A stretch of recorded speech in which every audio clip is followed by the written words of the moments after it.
Gosh, okay, so in Australia in 2025. Australia would be... Let's have a look. I see us banding together after the challenging times that we're going through now. 2025 is less than 5 years away, but right now, with recessions and climate change and the pandemic, in my lifetime, even in my parents' lifetime, there's never been more uncertainty about what the near future will hold. Jobs of the 21st century should be our primary thought. Promise that we've made, which is that you do get a house and you do get security and you can have a family if you want. That promise is broken at the moment for a generation of young people. The future of work doesn't look very exciting at all. It's not shiny, it's not driven by technology. It's driven by a fight for survival. In this series, we join with Australians living through uncertain times, making plans, changing course, adapting the best way they can. And on the way, we might learn something about the Australia of 2025.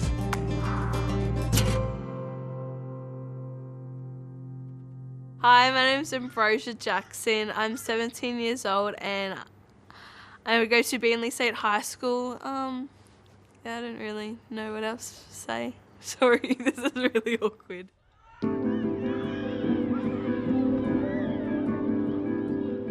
Well, my dream is to own my own coffee shop. What worries me about the future is TAFE and stuff. I'm just worried about that I won't complete it. Thanks, Ambrosia. That's okay. Ambrosia's school day begins at 7 a.m. in Logan City in southeast Queensland, an area with high youth unemployment. Morning. Morning. How are you? Good, thanks. Professor Peter Shergold is Chancellor of Western Sydney University.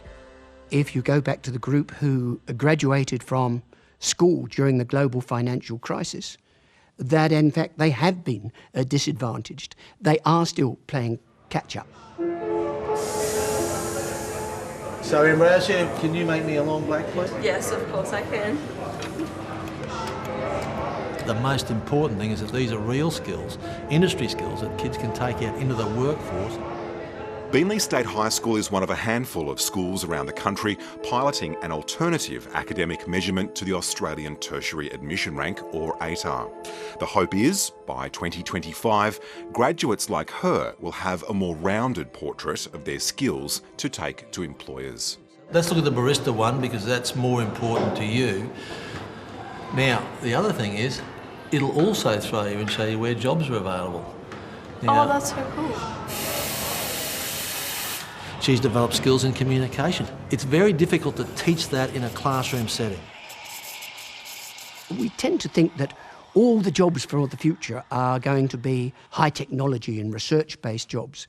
You can almost see a split into the future of, coders and carers. And somehow we have to say in our education system, whoa, wait on there.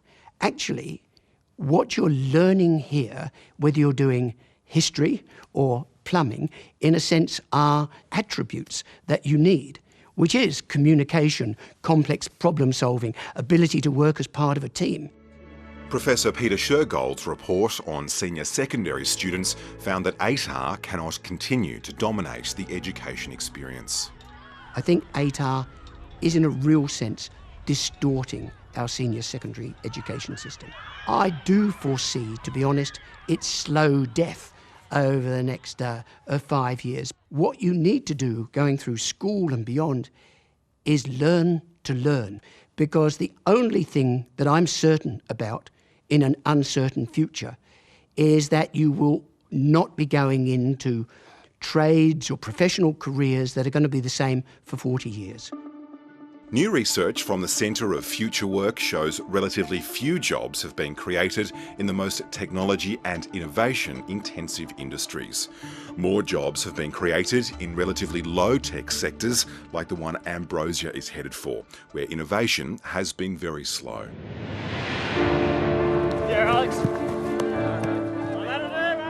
My name is Alex Zammit. I'm 18 years old. I go to Westbourne Grammar in Year 12, and by 2025 I will be graduated at Melbourne University with a Bachelor of Biomedicine. Your lab coat's in the laboratory already. Grab one of those, put it straight on. Alex's ATAR is his key to a future in the booming biomed industry. It's quite stressful knowing I need to do quite well. My mum's job was vastly impacted during coronavirus. She lost about 60% of her work overnight. By 2025, when Alex completes his degree, he'll be in a more competitive environment for high-end jobs than ever, if trends continue. The Productivity Commission recently found that young people aged 25 to 34 with bachelor degrees are substantially worse off in 2018 than they were in 2001. Jan Owen is from Learning Creates Australia, a group of organisations wanting to transform education. There's a scarring effect of events like COVID-19 on young people's lives, which will continue for potentially decades. By 2025, traditional degrees like Alex's with slow employment payoffs will be increasingly out of favour over something called micro-credentialing. We expect a 15-year-old today to have 17 jobs in 5 different industries across their life. That's not going to be 17 degrees. A revolution is going on in terms of the education that people can gain, particularly online. Whatever the future holds, it's going to require higher levels of digital literacy. And that has got to be a focus if we are going to be serious about education being the platform for equal opportunity in Australia. Not everyone takes the university path, and those who don't are often in work sooner. G'day mate, how you doing? By 2025 I will be a qualified electrician, or even possibly starting my own business if I do have the potential to. Matt Carroll is hoping an apprenticeship will make him one of the estimated 44,000 Australians with jobs in the renewable energy industry by 2025. Yep. Going through this pandemic solidifies that all tradesmen are always going to have work. Even now, lots of people are investing in solar systems, especially with additional home batteries as well. To address a 36% drop in new apprenticeships this year, the government announced a $1 billion job trainer scheme. But according to analysis provided to 7:30 by the Mitchell Institute, this money will only be enough to fund short courses, not full qualifications. For their part, the government says it will be a mix. All right, come down. Push the bottom in, yeah. The Shergold report says pathways like these have unfairly been perceived as second class. What are we doing about the 70% of students at school who are not using ATAR to get to university? We often talk to young people at school as if there's this binary choice between higher education and vocational education and training. In fact, what we know from life is that increasingly people will shift between those two throughout their lives. If someone did want to go for a trade, instead of taking the normal route that we have in society through uni and all that kind of stuff, I'd definitely push them towards it.